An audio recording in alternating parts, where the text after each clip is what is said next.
İspanya'nın başkenti Madrid'den hepinize günaydınlar. Dün saat 10 gibi Madrid'e indik. Otele yerleşmemiz çok geç oldu. Ancak bu sabah video çekebiliyoruz. Biz buraya nereden geldik aşkım, anlatır mısın? Değişik bir rota çizdik bu sefer. Şöyle İstanbul'dan Madrid'e uçak biletlerine baktığımızda ortalama 34 bin lira gibi bir şeydi.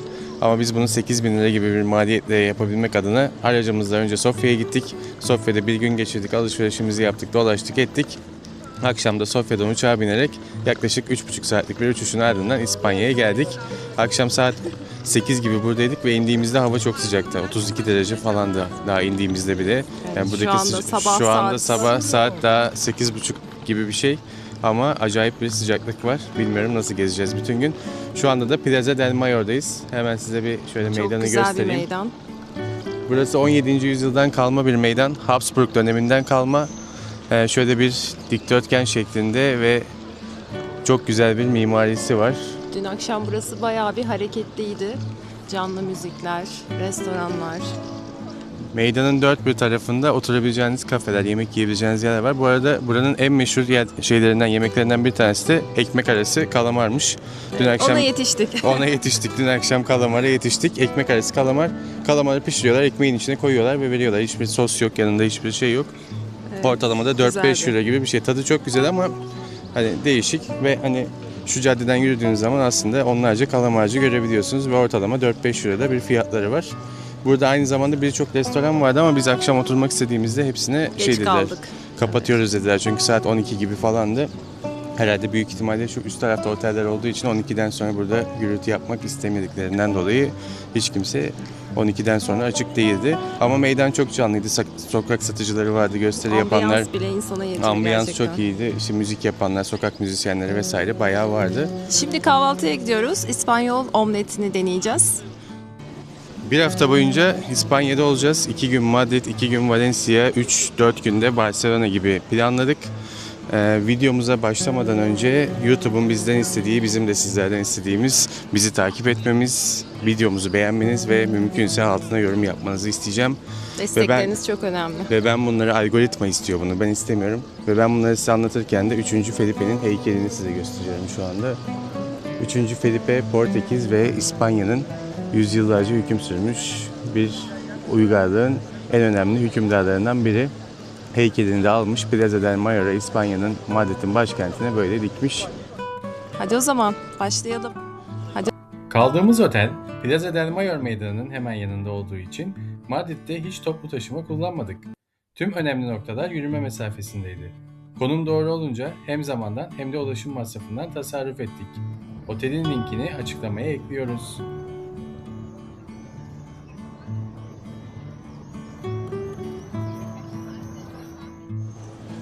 Plaza del Mayor'dan şimdi Kraliyet Sarayı'na doğru yola çıktık.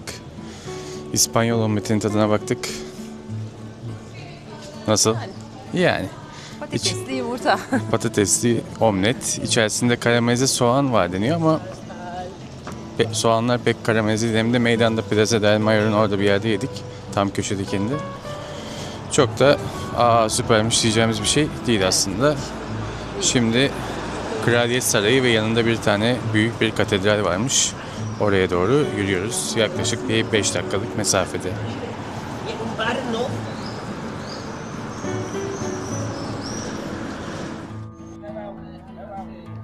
Madrid'de her sokak başında bu nostaljik taksilerden bulabiliyorsunuz.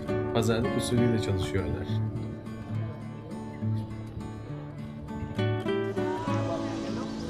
Almudena Katedrali sol tarafımızda. Hemen karşısında da Kraliyet Sarayı var. Şöyle göstereyim. İkisi karşılıklı böyle bir meydanda buluşuyorlar. Sağ tarafımız Kraliyet Sarayı, Madrid Kraliyet Sarayı.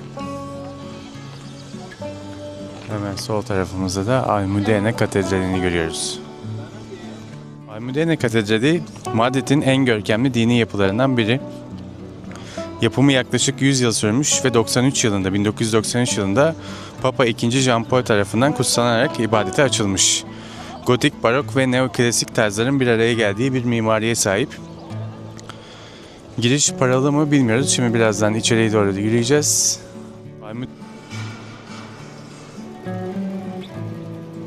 Katedralin en dikkat çekici özelliği klasik gotik katedrallerden farklı olarak modern bir iç tasarıma sahip olmasıydı. İçeri girdiğimizde yüksek tavanlar, rengarenk vitraylar, canlı renkler ve ferah atmosfer hemen dikkat çekiyor.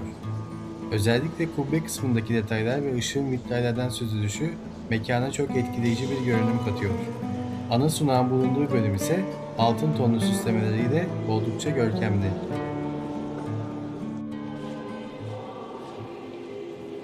Katedralin sol tarafındaki şapellerde çok sayıda rahip günah çıkarma seansı yapıyordu. Bizim filmlerden ve gezdiğimiz diğer kiliselerdeki kabinlerden aşina olduğumuz günah çıkarma kabinleri yerine yan yana sandalyeler ile herkesin görebildiği bir şekilde günah çıkarma konuşması yapılıyordu. Çok sayıda rahip ve kendilerini anlatan insanlar vardı. Ancak mahremiyet sebebiyle bu alanda kameramızı açmadık.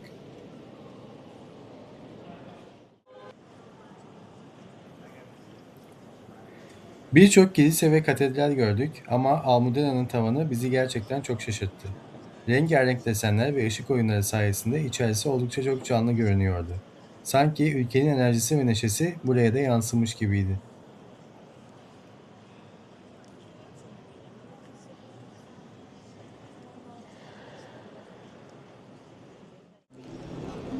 Almudena Katedrali'nden çıktık. İçerisi gerçekten çok güzel. Bayıldık içine. Etkileyici. Etkileyici. Renkleri çok güzel, yani tavandaki desenlere bayıldım. İçeride bir ayin vardı. Cumartesi günleri saat 11.30'da bir ayin oluyormuş. Ama saat 12 oldu. Ayin falan başlamadı. Biraz geç kaldılar ayine. Bekledik belki ayini çekeriz diye ama sonra vakit kaybetmeyelim diye de çıktık. Bu arada giriş ücretsiz ama kubbeye çıkış için bir müze bölümü varmış. 7 euro ödeyip kubbesine çıkıp bu manzarayı falan da görebiliyormuşsunuz. Ama 7 euro ödemek istemiyorsanız hemen şuradan şöyle bir manzarayı izleyebileceğiniz bir alana doğru yürüyebiliyorsunuz.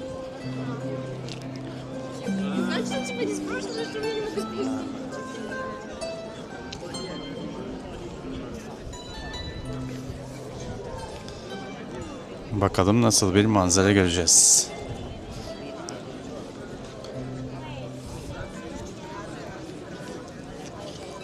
Müze tarafının girişi buradan.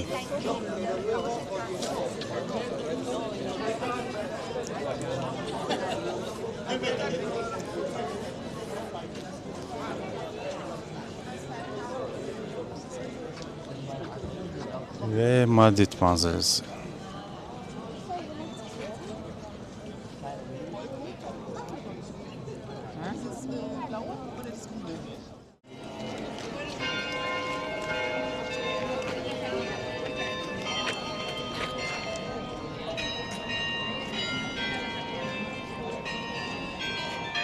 Bu görmüş olduğunuz yapı Madrid'in en önemli yapılarından biri Kraliyet Sarayı. 18. yüzyılda kraliyet ailesine yaşam alanı olarak mimar Filippo Juvara tarafından tasarlanmış. Sarayın içinde 3418 tane oda ve devasa bir sanat koleksiyonu barındırıyor. Resmi törenler, önemli bazı günler ve bayramlar dışında haftanın her günü 7'ye kadar halkın ziyaretine açık. Hatta belirli günlerde ücretsiz bile ziyaret edilebiliyormuş. Resmi Evet, Kraliyet Sarayı'nın giriş kuyruğundayız şu anda. Bilet fiyatı kaç paraymış diye bakmıyoruz bile çünkü bu sıcakta bu kuyruğu beklemeyeceğiz. İçeride 3400 küsür oda varmış ve hani biraz Dolmabahçe Sarayı gibi aslında her odayı böyle yavaş yavaş gezilecek, bir gün ayrılacak gibi bir durum var. Ama bizim ona ayıracak bir vaktimiz şu an için yok maalesef. Daha gezecek çok yerimiz var. Bu nedenle gezimize devam ediyoruz. Kraliyet Sarayı'nı es geçtik.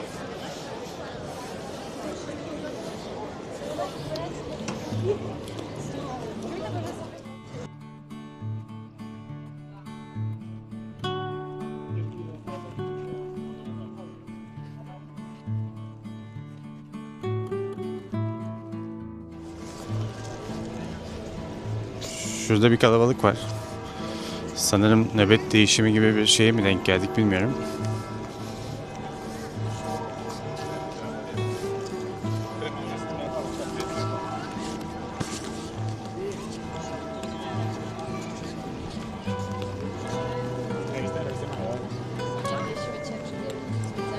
se ogólnie tak.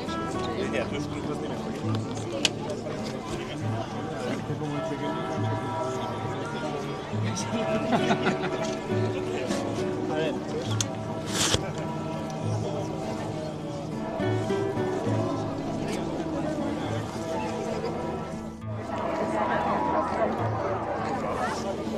Sanırım sadece fotoğraf çektirmek için bir etkinlik. Nöbet değişimi gibi bir şey göremedik. Bu arada saat daha 12 ama bayağı bir sıcak.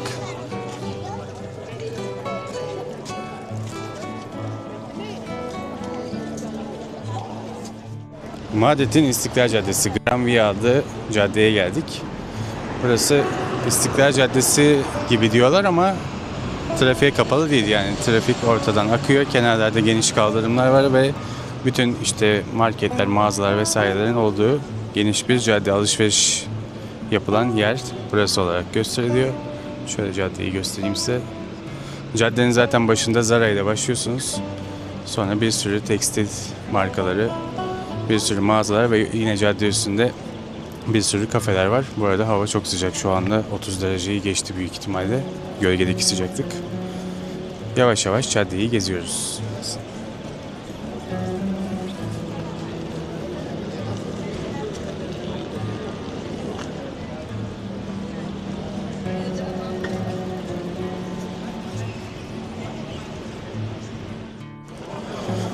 İstiklal Caddesi gibi dediğimiz mağazaların olduğu caddeden biraz zorlu geçtik. Çünkü her mağazaya girip bir şeyler bakmak zorunda kaldık. Sephora'sından tutun da Zara'sına, Mango'suna bütün mağazaları gezdikten sonra İspanya'nın merkez noktası, sıfır noktası dedikleri Sol Meydanı'na geldik. Sol Meydanı bütün İspanya'da bütün caddelerin, Madrid'de bütün caddelerin çıktığı İspanya'nın sıfır noktası olarak kabul edilen bir meydan. Bütün caddeler buraya çıkıyor.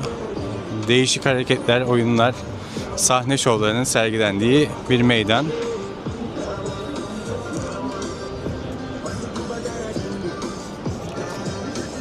Şurada arkadaşlar çeşitli şovlar yapıyorlar.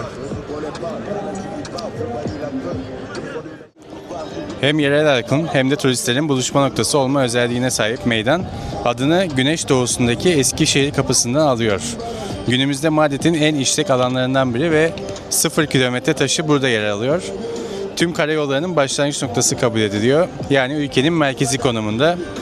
Meydanı çevreleyen tarihi binalarda da mutlaka çeşitli restoranlar, kafeler bulabiliyorsunuz. Ve sol tarafta da El Oso y el Madrono, yani ayı ve koca yemiş ağacı heykeli de bu meydanda yer alıyor. Heykel Madrid'in sembolü olarak kabul ediliyor. Bu meydanı ziyaret eden herkes mutlaka bu ayıyla fotoğraf çektiriyor burada. Onun şans getirdiğine ve işte ayıya dokunursanız bu şehre tekrar geleceğinize ifade eden bir inanışa sahip. Şehrin armasında da yer alıyormuş aynı zamanda bu figür. Şimdi ayı ve koca yemiş ağacı heykeline doğru gidiyoruz.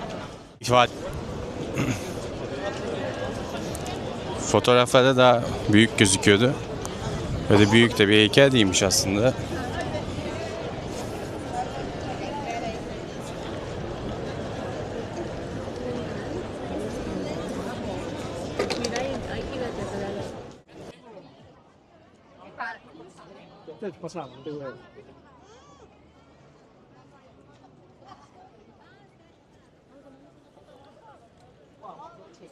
Bir fotoğraf çekme yarışı var. Boyu yetenler poposuna dokunuyor, yetmeyenler ayağına dokunuyor gibi bir durum var. Yavaştan uzaklaşıyoruz.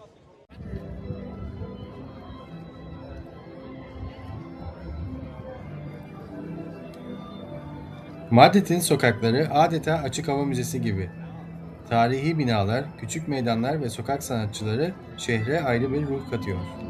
Burada yürürken sadece bir yerden bir yere gitmiyorsunuz, şehrin hikayesinin içinden geçiyorsunuz.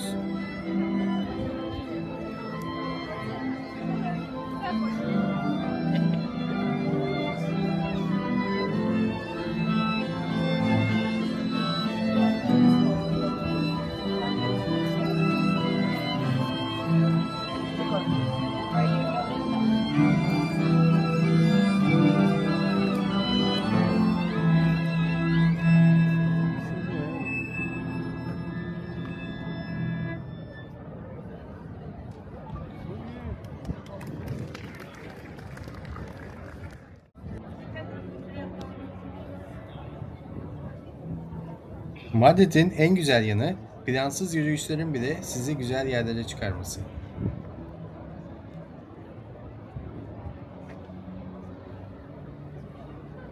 Bazen bir şehri tanımak için haritaya değil, sokaklara güvenmek gerekiyor.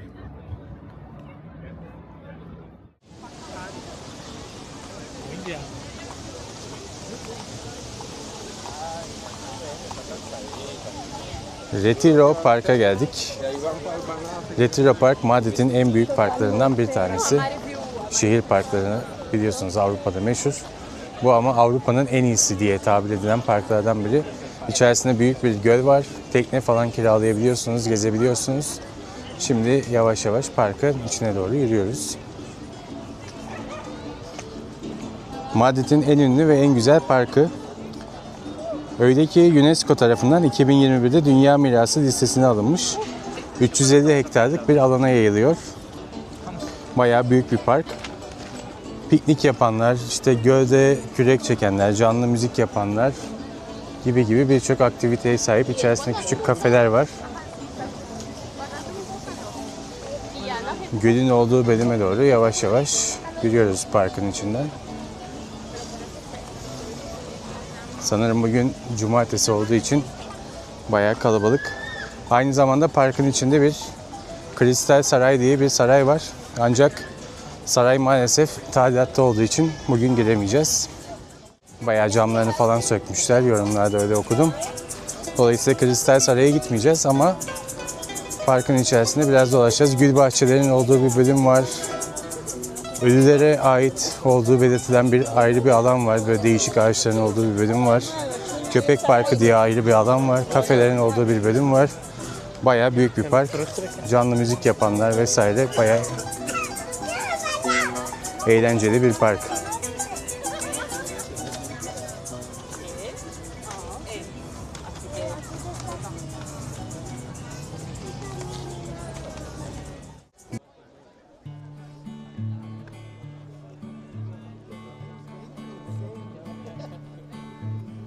Kısa bir yürüyüşün ardından göletin olduğu bölüme doğru geliyoruz.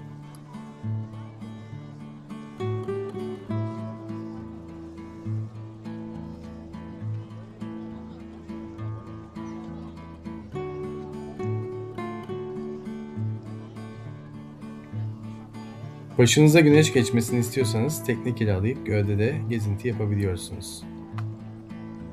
Aynı zamanda bu derece büyük balıkları da gölde izleyip onlara ekmek vesaire atabilirsiniz.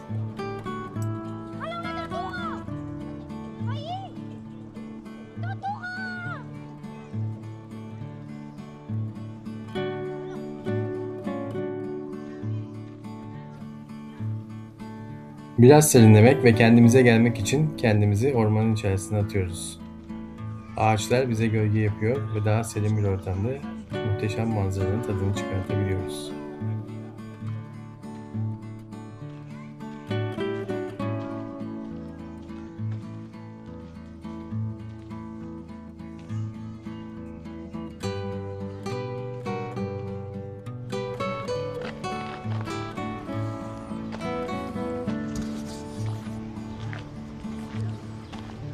Burası Ölmüşlerin Ormanı olarak adlandırılan bölüm.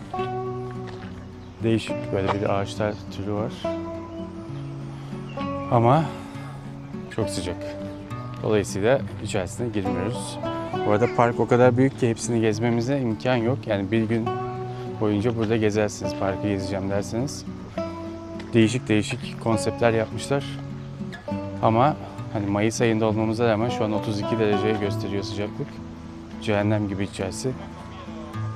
Yazın hani Temmuz, Ağustos aylarında falan buraya bence zaten gelinmez. Gelmeyin. Çok sıcak.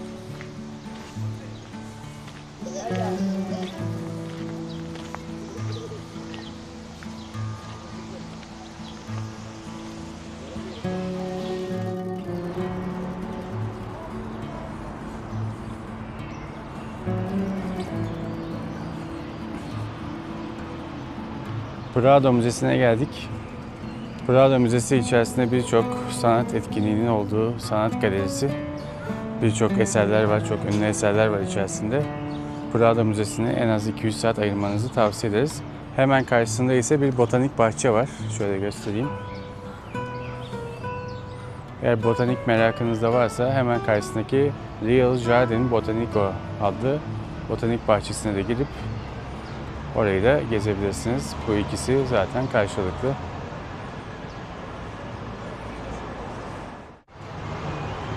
Müze pazartesiden cumartesiye 10 ile akşam saat 8 arasında, pazar günleri ve tatil günleri ise 10 ile akşam 7 arasında çalışıyor. 1 Ocak'ta, 1 Mayıs'ta ve 25 Aralık'ta Noel'de tatil. Standart biletler 15 euro. Tur istiyorsanız ekstradan 10 euro istiyorsunuz gibi detaylar var. Müzenin hemen girişinde ise o ayki etkinliklerin olduğu böyle bir tablo var. Buradan da o ayki sanat etkinliklerini görüp ilginizi çekiyorsa hemen yan tarafından müzeye dahil olabiliyorsunuz. Dediğim gibi girişler 15 euro. Karşısında da botanik bahçe var. İstiyorsanız botanik bahçeye de girebilirsiniz.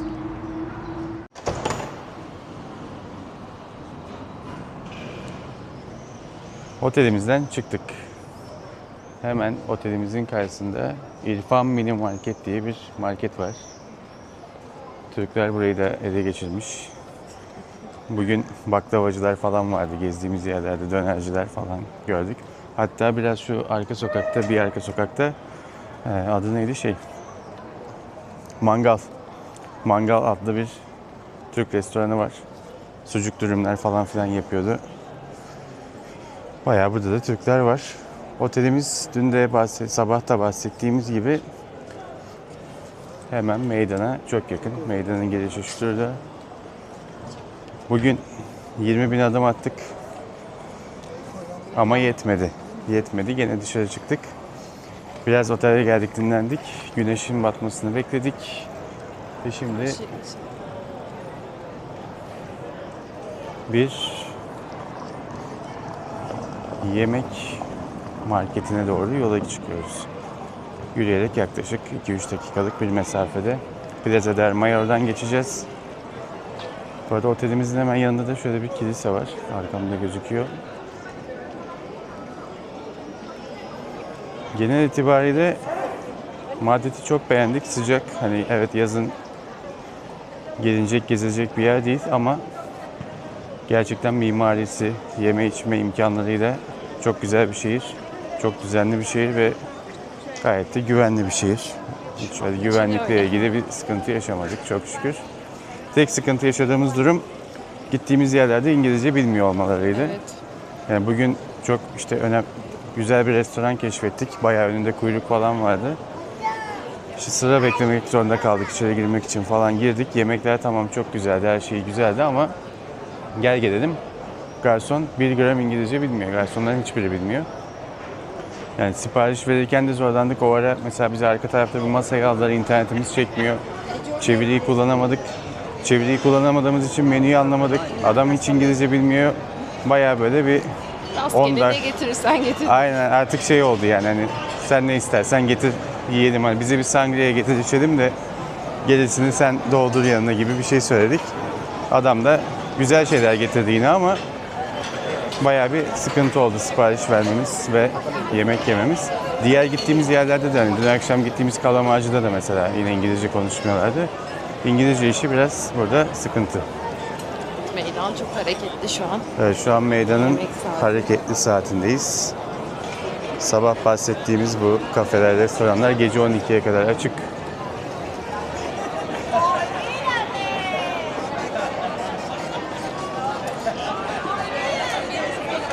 No os preocupéis que yo me encargo.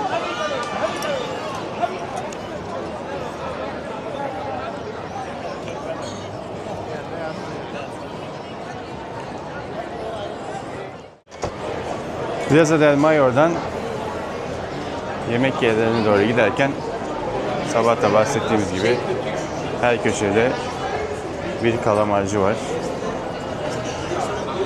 Şöyle ekmek arası bayağı doyurucu ve bayağı bol koyuyorlar malzemesini. 4,5 euro.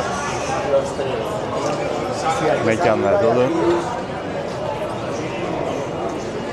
Biz dün akşam saat 12 gibi burada yedik. Gayet güzeldi. Burada da yine 4-5 euro. Burası gece 2'ye kadar açık. Fiyatlar da genelde hep 4-5 euro bandında, hepsi aynı. Ama dediğim gibi sos falan yok yanında. Sadece ekmek arası kalamar. Lezzetli mi? Lezzetli. Taze mi? Taze. Tavsiye ederiz.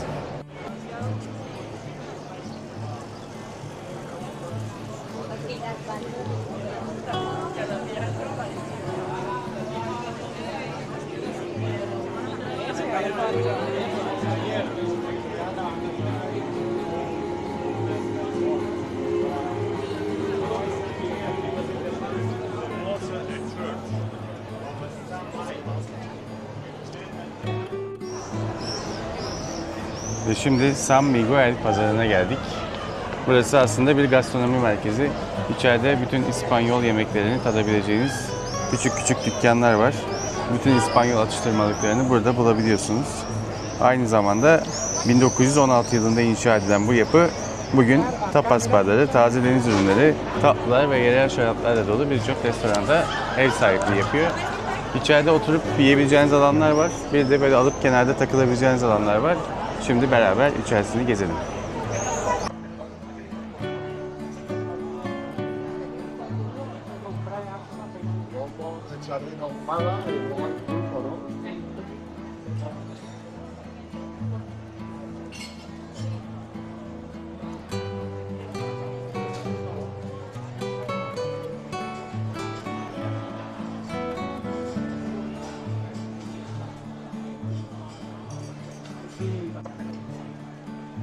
İspanyolların tapas dediği atıştırmalıklar.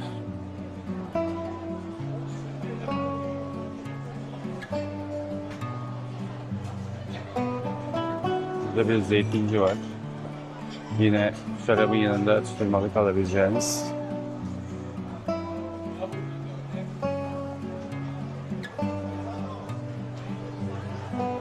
Şurada bir mozzarella var, gördüm.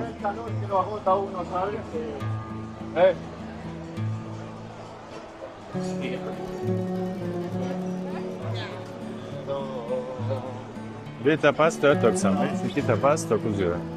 Hey, what's up?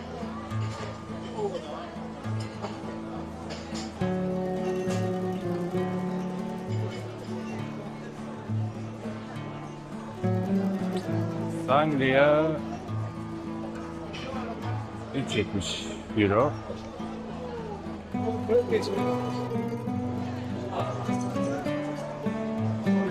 Evet, bunların tadını merak ediyorum. Şöyle göstereyim.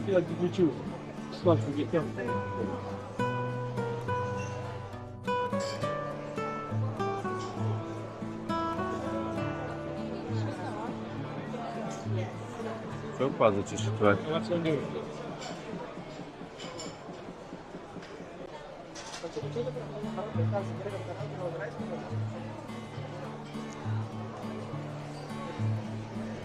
Atıştırmalıklarınızı ve içkilerinizi alıyorsunuz. Şöyle taburelerde, ortada masalarda oturup yiyorsunuz.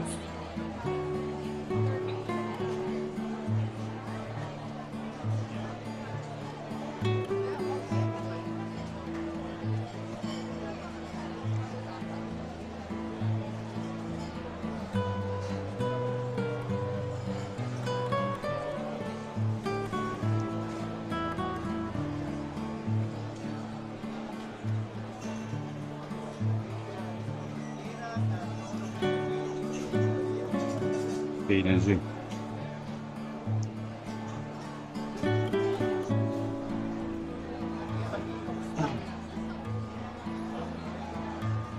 Buradan peynir alıyorsunuz, buradan şarap alıyorsunuz.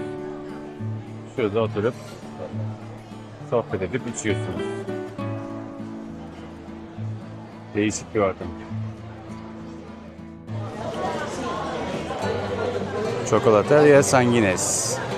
1894'te açılan ve 24 saat hizmet veren bir churrosçu.